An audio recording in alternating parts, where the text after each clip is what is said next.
Byron, can you hear me? Yep, we can hear you now. Okay, sorry. Apologies about that, everybody. And thank you again, Byron, for the introduction. I hope that you're all keeping warm on this very freezing cold morning. And I apologize up front. I do have a bit of a cold, so if I sound a bit weird, it's because of that. But just a little bit about myself and who I am. I have been involved in the plumbing industry for over 15 years. I am a co-owner in the business called UPP Group and Coach Up. UPP Group is the plumbing business, and we specialize in smart water solutions. And through Coach Up, my husband and I, Duncan Keel and I, we're both certified coaches as well, and we are passionate about using our experience in the plumbing business and coaching to share our skills and to really add value to the market through coaching and through speaking events like this. But let's get on to today's topic. And today I'm going to be talking about something called letting go of the vine. And really, I'm looking at how you, as a business owner, can move from being self-employed to an entrepreneur. So let's get going. I'm going to, I'm not always greatest at technology. That's not my skill. So I'm trying something new over here with our presentation this morning, and I'm going to be playing something by a guy called Vusi Tembekwayo. Vusi is a very well-known speaker over here in South Africa. He's a venture capitalist. He's an elite business coach, a mentor, and the founding CEO of a company called My Growth Fund and IC Knowledge Bureau. So let's see if I can get this right. If I can't, I'll just tell you what he speaks about in the video. You take 3 months leave when your business still meets performance targets. If you can't disappear from your business for 90 days, you're not an entrepreneur.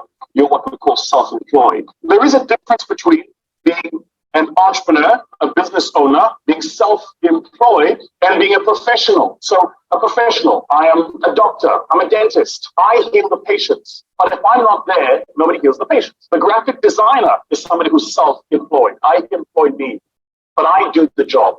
I am the value. The business owner, so the business owner goes, so I've got this business, and rather than employ myself, I'm going to employ people to manage the people I used to manage.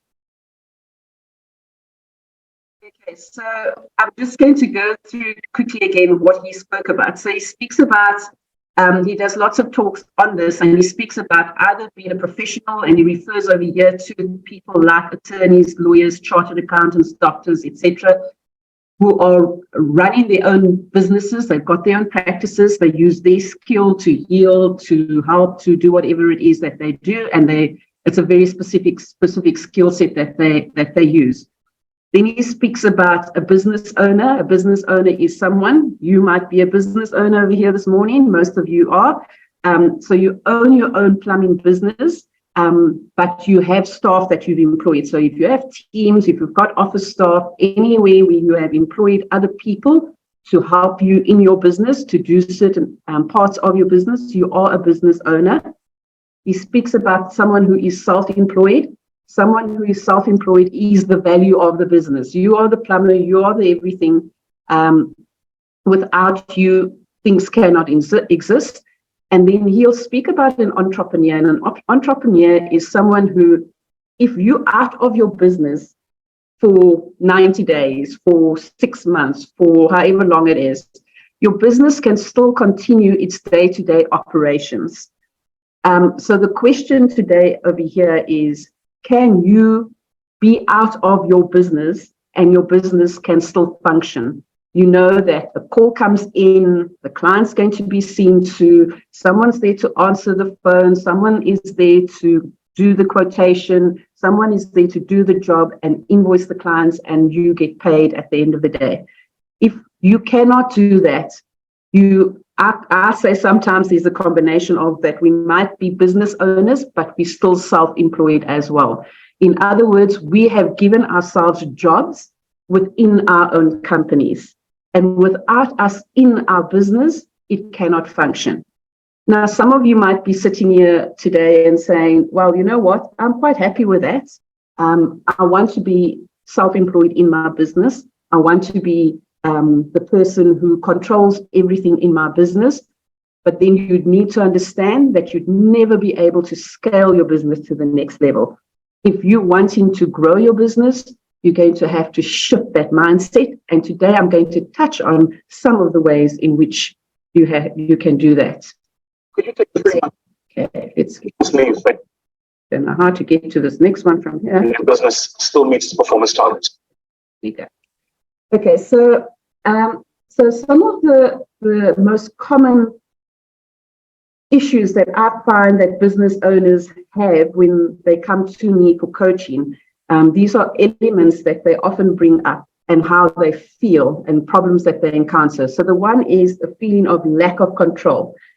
So you don't have enough control over your time, over your business, and instead of you controlling your business, you feel like your business is controlling you. So that's the one problem that business owners often have. The other problem is people in your business. You often feel frustrated with your staff. Maybe you've got a partner in your business and you're frustrated with your partner in the business. And you feel like they don't listen to you, they don't understand you. If you have got discussions about things that need to be done, actions aren't followed through on, and it just leads to this very, very frustrated feeling. Number 3 is profit, or maybe should I say lack of profit, that no matter how hard you work and what you do, there is simply not enough of it. And then there is the growth aspect. You don't know how to leverage your business to the next level.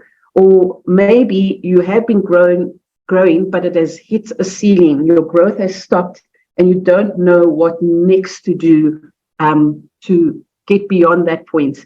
And it generally leads to this feeling of being overwhelmed and just completely stressed out. And this is something that I hear often, that nothing that I do works, that I've tried so many different ways of doing things, different strategies. And maybe you've tried quick fix remedies, and no matter what you've tried, nothing seems to make a difference. And as a result of this, you cannot move to entrepreneurial mode and you're stuck in a self-employed mode. So why are you still self-employed? Well, it's very easy sometimes to look at all the exterior things around us and blame it on that. But I find that often we are self-employed because of things within ourselves. And these are the 4 areas that, again, I come up against often in coaching. So the first is that as frustrated as business owners may be sometimes that I coach, as demotivated as they are, they're just not ready to do things differently. That they're comfortable with the uncomfortable things in their business. And that might sound a bit odd, but in order to change things, you need to be able to do things differently. The other is fear. We fear change. We fear doing things differently. We fear taking a risk and we fear failing. And fear as an acronym has 2 different meanings. So the first one is that you can fear everything and run, and that is often what people do, or you can face everything and rise. And that is the harder thing to do. And it takes courage, it takes strategy, it takes mentorship often, and it takes taking one step at a time. And the next one is having a fixed mindset. Without a mindset where you are willing to grow, willing to change, willing to stretch yourself, willing to admit when you don't know something and seek help, then you are not going to get beyond your self-employed status. But how do we go about this? And this is where I get to the topic of today and what I call letting go of the vine. And it is one of the hardest things I find for business owners to do, is to let go of the vine. So what do I mean by that? I'm going to go through 4 elements this morning, and you'll see I'm starting by number 4, and I'm working in reverse because I want to get to the most important one at the end, and you'll see why. So I've often spoken to, in fact, I think in my last talk, I spoke about having one operating system. I refer to it as your boss, the business operating system. And I spoke to you about the entrepreneurial operating system. When I coach people, this is the system that I coach them on. And it has 6 different components that forms the foundation and the basis of your business. And all businesses, successful businesses, have these elements as the foundation of how they operate. And if you want to find out more about that, you can refer to the last webinar I did in April. So I'm not going to go into that again. But the very key thing over here is to have one operating system. Without one operating system, one vision, one company culture running your business, your team won't be united, and you won't be united with your team on the important aspects of your business. You won't be speaking the same language, and you are going to hit levels of frustration. So the one key thing is to identify one operating system on which to build your business on. The next thing is how to grow to the next level. Now, this is an important thing. You know, every single business is going to hit what I call a ceiling at some point. And that is when you are running your business in a certain way and things seem to be going fine, but now you need to grow to the next level, whether it's expanding staff or implementing something new into your business, a new solution or a new way of doing things or new client market segment. You're going to have to grow to the next level. And this is where we do what I call hit the ceiling. And we hit the ceiling because of what I spoke about earlier, about that mindset that we have of how things have always been done. And if we don't change how we've done things, how we're going to do things going forward, you're going to find that you are going to hit the ceiling, and no matter what you do, you can't go beyond that. So let's just look at a few elements in this area that I often speak into my clients that I coach. And I call them the ingredients for growth. So the first is to simplify things within your business. Often we can't grow beyond where we are because we make things too complex.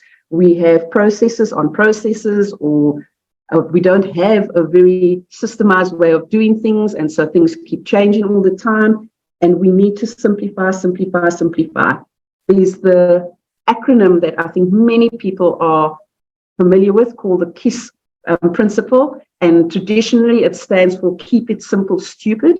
I hate the word stupid. I don't like it. So I prefer keep it super simple.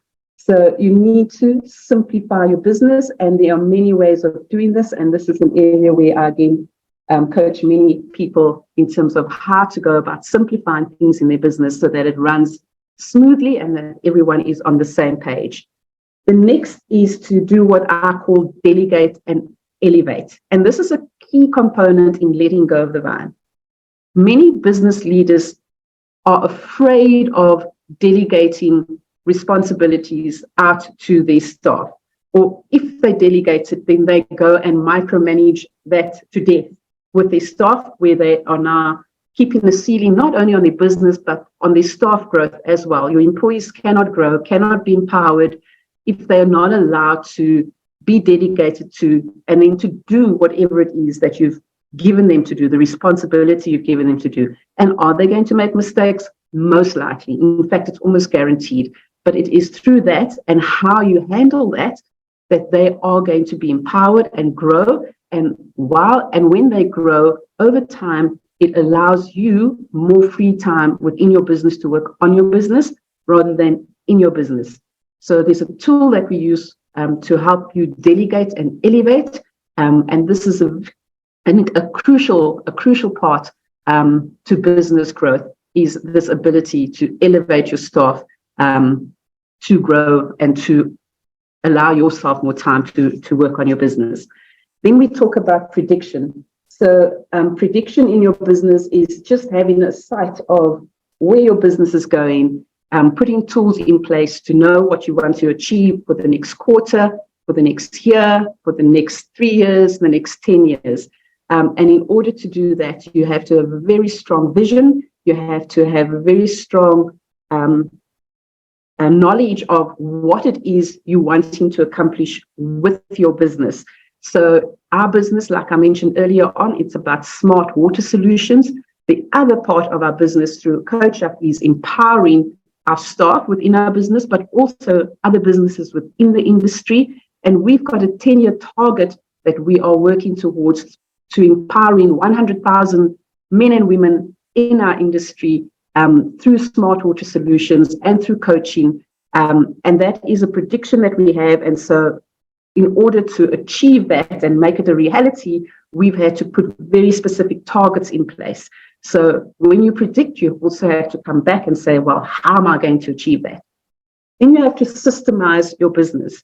There's a lot of data in your business that comes in and goes out every single day. And how are you making sure they're all in one place, that the flow of your business is smooth, that if you need to go and refer to something, it's easy to find, that you're building history with your clients, that you can easily pull your figures, have a dashboard, an overview of what your business is, how it's functioning, etc. And if there are any tweaks or changes you need to make. And in order to do that, you need to have a system in your business. And that could be the system that you run your business on, but it is also your processes and your procedures and how you document that so that everybody has access to it and they're all on the same page. The next one is structure. And structure over here is, this looks like a little organogram. We call it an accountability chart because our organogram is not only about position, it also gives people gives people views of the key performance indicators and functions and responsibilities within the business. So everybody knows what they're about, what their responsibilities are, and what's expected of them. So those are some of the ingredients to growth. Then number 2 is you need to build a leadership team.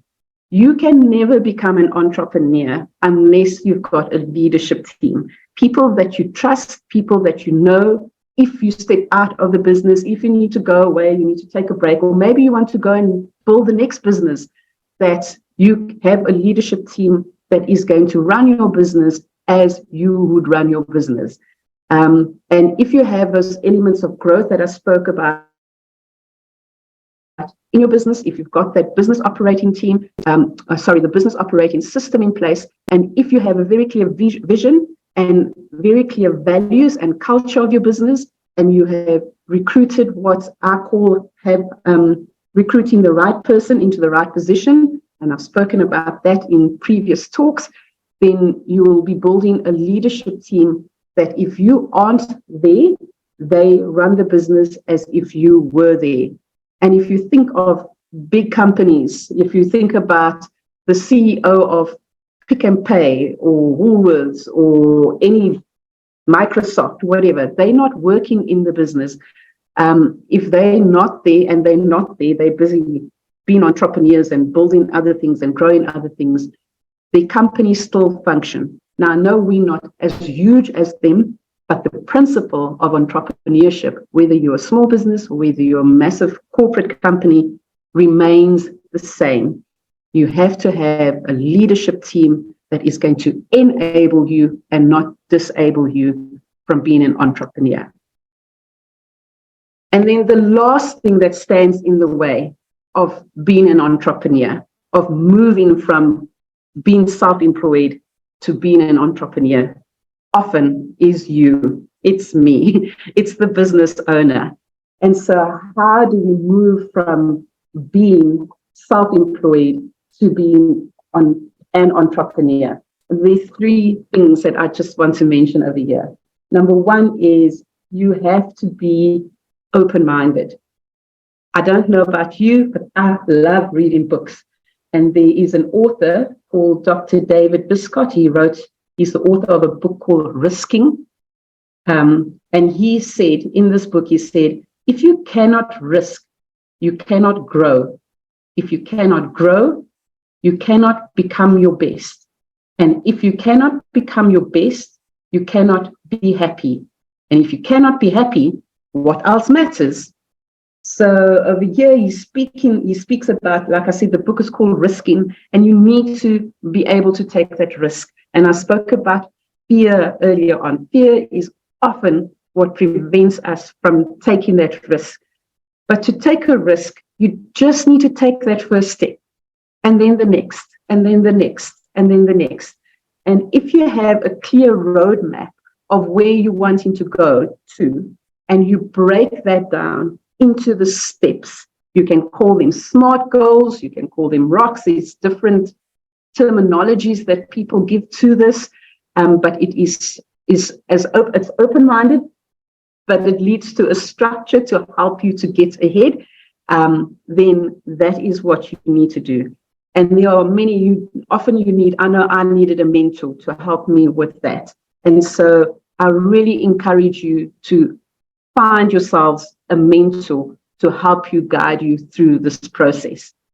And then the next is, like I mentioned earlier on, you need to be growth orientated. You need to have a growth mindset. I'm going to touch on what that means again in a second. And the last is that you need to be vulnerable to start this journey. There's a guy called Gino Wickman. He's the founder of the entrepreneurial operating system that we train people on. And he says you cannot embark on the journey of entrepreneurship if you're not willing to be vulnerable. You have to let your guard down to see your organization, your business for what it is. You need to be brutally honest about the status of your business, and you need to eliminate any kind of facade of leadership if it doesn't exist. You need to be open, and you need to be honest, and you need to then be willing to make the changes that needs to be made within yourself first, in order to then make changes within the rest of the organization. So that's really, really important, the vulnerability. And I just want to go back to the concept of growth and fixed mindset, because I find this is the biggest stumbling block that many, many, many entrepreneurs or business owners face.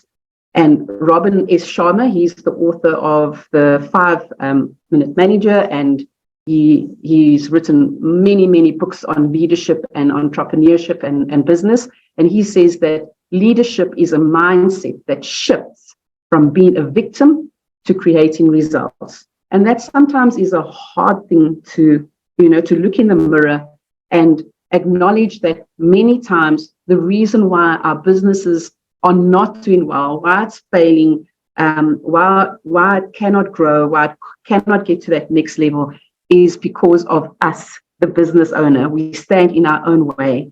And when we speak about leadership, again, I've mentioned before, leadership is not it's not a position, it's a mindset, as it says here. And it's from moving away from being a victim and blaming everything else for what's going on in our business, and becoming a victor in our business, being above the line. And so over here, there's just there's a visual representation of what it means to have a growth mindset versus a fixed mindset. A growth mindset person is always going to be eager for the challenges, willing to learn anything. The word failure is not a bad word, but it's an opportunity to grow. It's about finding the challenges and then how can I meet that challenge and grow and add value. It's about an attitude, and it's about not taking things personally. When someone gives you feedback, you see it as something constructive and a way that you can use that to change, whereas a fixed mindset is going to always be in that negative space. It's the economy, it's our industry, it's, you're just frustrated and you want to give up. And yes, there are things that happen in our industry and in our economy and in our country, etc., that are challenging, but you have the power, you in control of how you allow that to impact you, to hold you back, or to use it as an opportunity to grow. So this morning, I want you to just encourage you to look within yourselves and to look at the things within yourselves as self-employed people, as self-employed business owners. If you are still the person that the business is dependent on completely, you are self-employed. And I want to encourage you to look at yourself and say, what is it that I need to do within me to make a change, to let go of the vine and to empower others in my business. And in doing so, you create an environment where your business can grow, your business is sustainable, your business is going to add value to others within your business and to this industry, and it will be around for a long time. And that is from me this morning, Mandy. I thank you, and I'm not sure if anyone has any questions that they'd like to ask. Oh, thank you very much, Mandy. There currently aren't any questions, so we'll just give it a minute or so, and then we'll end the session. But thank you very much for joining us this morning. Thank you, ladies and gentlemen, for also joining us. Is there any last minute things you'd like to add? Nothing from my side. Thanks, Baron. Okay. And if they have any questions during the week that suddenly pop up, how can they contact you? They can send me an email. It's Mandy, MANDY, at upp.co.za. And maybe when you post this later on, I know it goes onto the Learner Management System platform. I know it also gets put onto YouTube, and maybe in the, in the comment section, in the description section, you can just put my email address there, and they're welcome to communicate with me that way. Awesome. Thank you very much. I think we'll end up the session here. Thank you for joining us this morning. Mandy, I think people can take away a lot from us. Thank you, ladies and gentlemen, for joining us.